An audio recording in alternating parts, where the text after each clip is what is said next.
Assalamualaikum warahmatullahi wabarakatuh. Kembali lagi di channel kita, channel PC PMI Jember. Tentunya masih di segmen Kopri PC PMI Jember menginspirasi.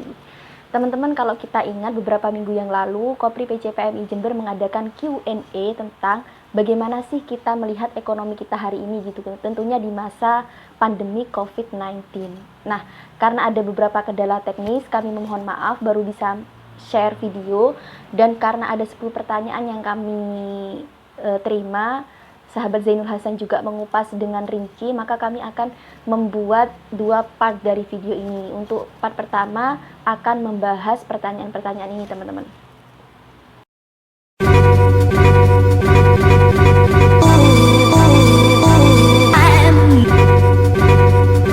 Tentunya sahabat-sahabati sudah penasaran nih ya kan dengan pertanyaan-pertanyaan yang sudah Anda ajukan. Jadi teman-teman, sebelum menyimak, karena emang nanti kupasan yang akan disampaikan oleh sahabat Zainul Hasan itu lumayan rinci, jadi sediakan kopi dan mamirinya dulu di depan antum biar tidak bosan. Dan bagi kalian yang memiliki pertanyaan ini, juga bagi kalian yang penasaran dengan jawabannya, stay di depan HP kalian. Oke? Selamat menonton, ini dia. Di sini saya sudah mendapatkan 10 pertanyaan dari panitia terkait gimana sih kondisi perekonomian Indonesia hari ini. Saya akan mencoba menjawab. Dan di sini saya tidak memposisikan diri sebagai seorang pakar atau peneliti, tapi saya di sini memposisikan sebagai teman diskusi sahabat-sahabati yang ada di rumah ataupun yang lagi di kosan atau yang ada di rayon Komsat untuk tetap belajar seperti itu. Pertama, bagaimana sih prospek bisnis kuliner ketika pandemi dan pasca pandemi seperti apa, dan inovasi apa yang harus dilakukan seperti itu. Nah, kalau menurut saya ketika terjadi pandemi seperti ini, kita ketahui bersama bahwasanya tingkat kesadaran kesehatan masyarakat semakin meningkat, terutama untuk makanan sendiri.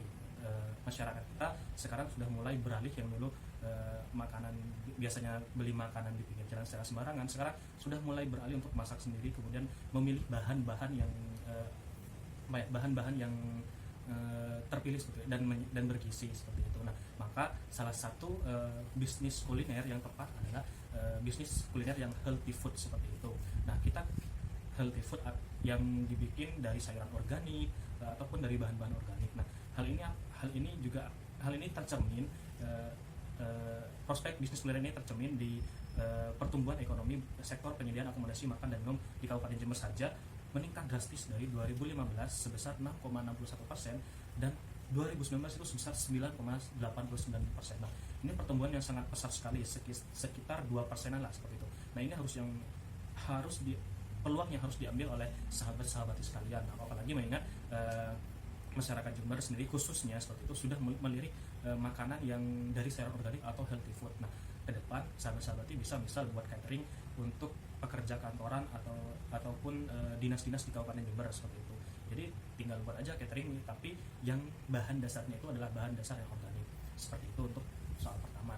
Yang kedua, bagaimana sih kondisi perekonomian global, indeks ekspor impor di tengah musibah COVID-19.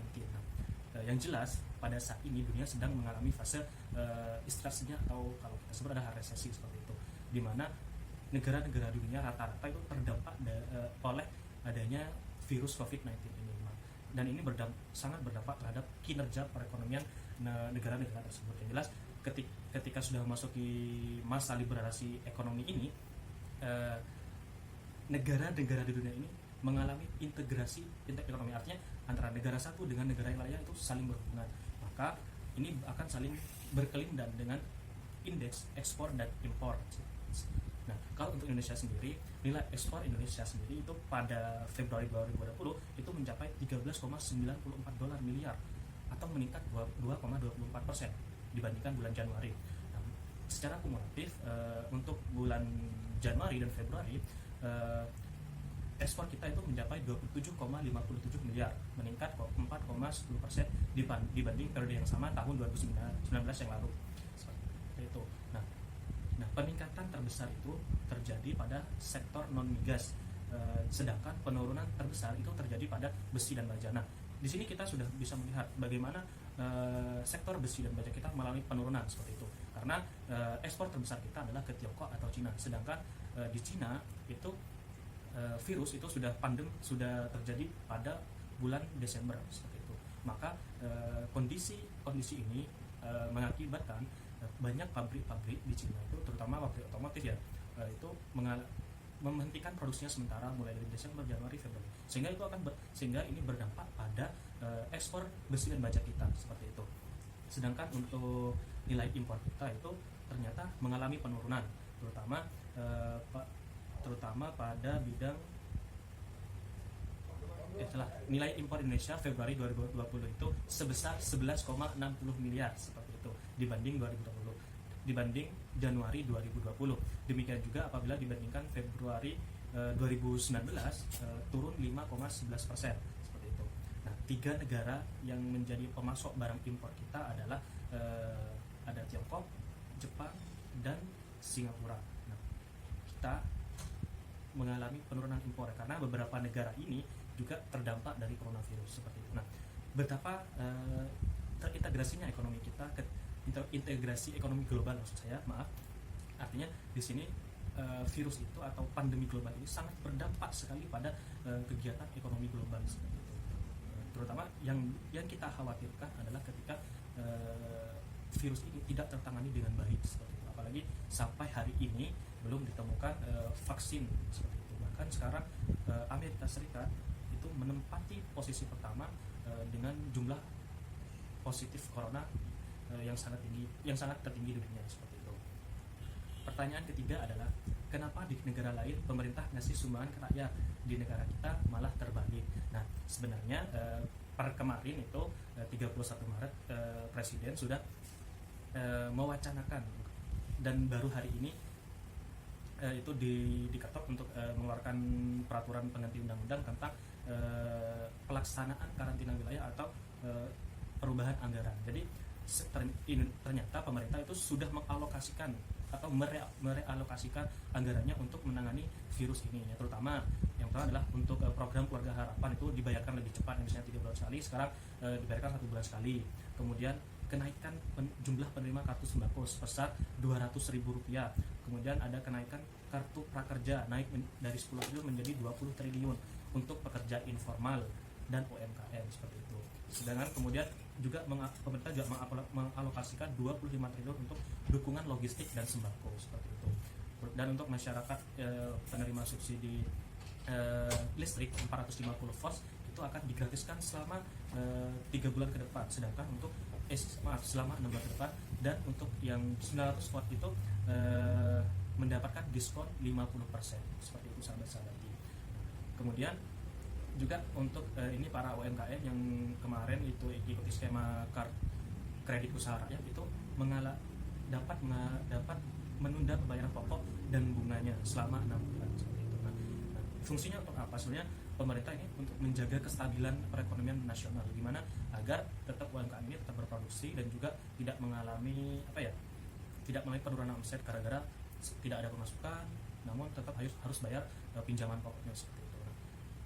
Namun yang menjadi titik kritik kita adalah ketika seharusnya darurat kesehatan, tapi pemerintah malah mengeluarkan tentang darurat sipil, ini yang kemudian harus menjadi perhatian dari oleh sahabat-sahabat seperti itu. Karena ini sangat perbedaannya sangat jauh sekali ya. Ketika darurat kesehatan, maka pemerintah itu wajib memberikan makanan kepada rakyatnya seperti itu. Sedangkan ketika darurat sipil itu pemerintah tidak wajib memberikan makanannya terhadap masyarakatnya. Kasarnya seperti itu.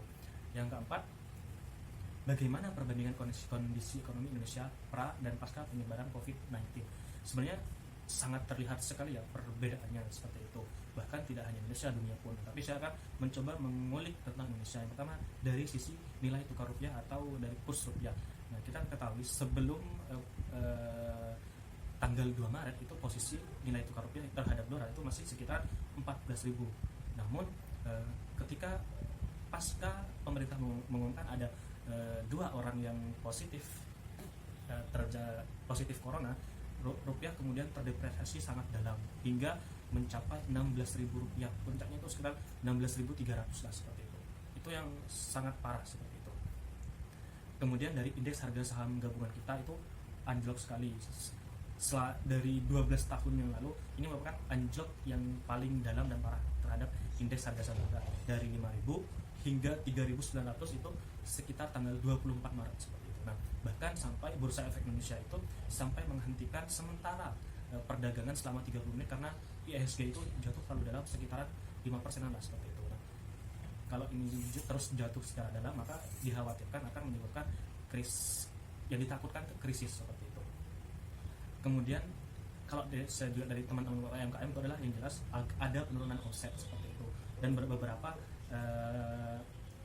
dari pakar itu menunjukkan bahwasanya yang paling terdampak sektor yang terdampak adalah itu sektor perdagangan dan pariwisata. Nah, kita tahu sendiri nih di mana akhir dari kemarin-kemarin pemerintah itu gencar-gencarnya pariwisata, tapi langsung dihajar oleh virus corona. Yang jelas sektor pariwisata kita akan turun drastis, kemudian juga dari perdagangan terutama UMKM juga akan mengalami penurunan yang drastis. Nah, ini kondisi ini yang kemudian harus benar-benar ditangani secara serius oleh pemerintah, karena sektor pariwisata itu menjadi sektor unggulan pemerintah saat ini seperti itu. Kalau pertanyaan selanjutnya yang kelima adalah kalau kegiatan ekonomi stuck begini, kondisi terparah apa yang bisa terjadi? Yang jelas ketika tidak terjadi penanganan atau pemerintah tidak melakukan kebijakan yang serius dalam penanganan COVID-19 ini, yang jelas kondisi terparah adalah akan terjadinya krisis ekonomi, ya. Itu yang terparah.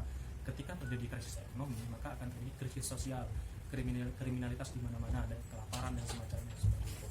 Ya mirip-mirip tahun 1998 pada saat itu ketika terjadi krisis moneter. Itu kondisi yang parah, tapi yang ini bakalan lebih parah dari 98 ketika pemerintah tidak mengambil kebijakan dengan tepat.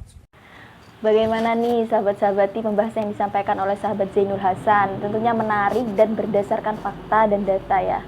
Teman-teman, untuk video kali ini saya tidak akan memberikan kesimpulan supaya teman-teman bisa memberikan sharing kesimpulan dengan kami di akun kami ini. Jadi apa yang teman-teman dapatkan dari video ini bisa tulis di kolom komentar ya. Dan supaya banyak yang mendapat manfaat dari adanya video ini, teman-teman bisa share. Dan supaya kalian juga gak ketinggalan dengan video part selanjutnya, subscribe dan hidupin tombol notifikasinya ya. Sampai jumpa lagi dengan kita di video part Q&A selanjutnya. Bye bye. Assalamualaikum warahmatullahi wabarakatuh.